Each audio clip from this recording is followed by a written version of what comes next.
नमस्ते दोस्तों। इस 2 महीने से कई आईपीओ आ रहे हैं और उससे कई लोग पैसे कमा रहे हैं, लेकिन नए लोगों को आईपीओ के बारे में पता ही नहीं है कि आईपीओ क्या होता है और आईपीओ लाने की प्रोसेस क्या होती है। लेकिन मैं आज आईपीओ के बारे में सब कुछ बताऊंगा। पहले समझते हैं कि आईपीओ क्या होता है।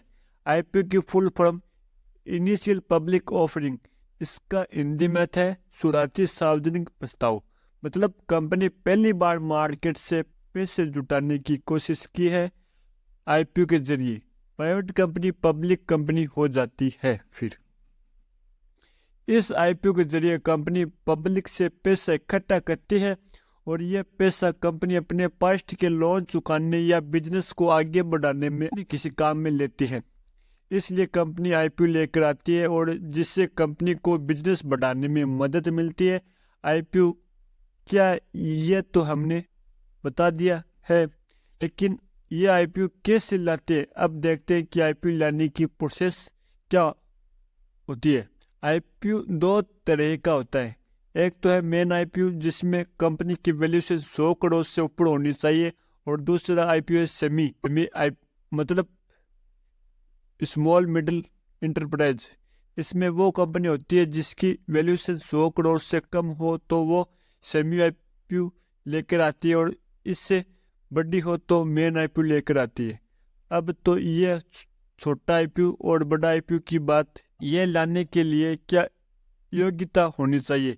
देखो, कंपनी की पिछली 2 साल में प्रॉफिट में होनी चाहिए और कंपनी के मार्केट कैप 100 करोड़ होनी चाहिए या कम है तो सेमी आईपीओ लेकर आ सकते हैं। ये तो हुई योग्यता की बात। अब आपको मर्चेंट बैंक ढूंढना होगा। आपने शायद ये नाम पहली बार सुना होगा, लेकिन मर्चेंट बैंक, ये बैंक आपको आईपीओ से पैसे उठाने में मदद करती है। मर्चेंट बैंक का अलग एक ऑफिस होता है, जैसे SBI, ICICI bank, bank of Baroda, अन्य बड़ी कंपनी है जो मार्केट से पैसे जुटाने में मदद करती है। आप किसी भी मर्चेंट बैंक में जाते हैं तो वो आपकी कंपनी की कंप्लीट डिटेल्स देखते हैं, जैसे आपका बिजनेस मॉडल क्या है, financial statement, business sheet, profit and loss, otherwise सब कुछ देखते हैं। फिर उनको आपकी कंपनी अच्छी लगती है तो फिर वो आपकी मदद करते हैं।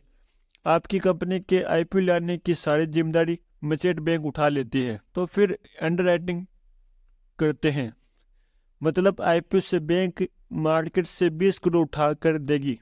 एग्जाम्पल, अगर बैंक इतने नहीं उठा पाई, 19 करोड़ उठा पाई, तो बैंक अपनी ओर से 1 करोड़ रुपये देगा। अगर बिल्कुल भी नहीं उठा पाई तो मर्चेंट बैंक खुद देगा, लेकिन ऐसा होता नहीं है क्योंकि मर्चेंट बैंक पूरी डिटेल्स ठीक लगती है और ऐसा लगता है कि इसको आईपीओ से पैसे मिल सकते हैं, तभी ये जिम्मेदारी उठाती है, वरना नहीं। ये जिम्मेदारी उठाती है, वरना नहीं। ये तो हुई अंडरराइटिंग। अब उसके बाद मर्चेंट बैंक फाइलिंग करती है, जिसका नाम है डीआरएचपी, मतलब ड्राफ्ट रेड हेरिंग प्रोस्पेक्ट्स।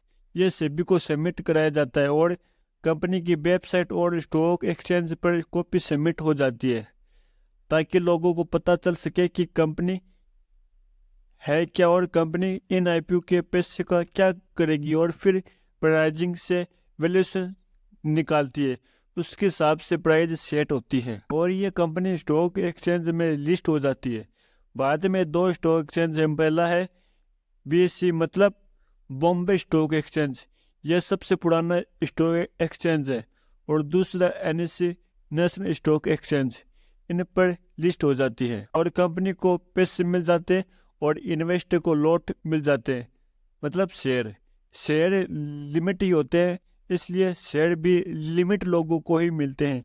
लेकिन लोग ओवर वैल्यूड हो जाते हैं और कई को शेयर मिलते हैं तो कई को नहीं मिलते हैं, और उन जिनको नहीं मिलते उनके पैसे रिटर्न हो जाते हैं।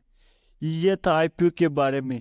अगर आपको आईपीओ के लाभ और हानि के बारे में जानना है चाहते हैं तो मुझे कमेंट करें, और आईपीओ के बारे में कुछ सीखने को मिला तो लाइक करें, और ऐसे ही और स्टॉक मार्केट के बारे में सीखना चाहते हैं तो चैनल को सब्सक्राइब करें। और मिलते हैं अगली वीडियो में। धन्यवाद दोस्तों।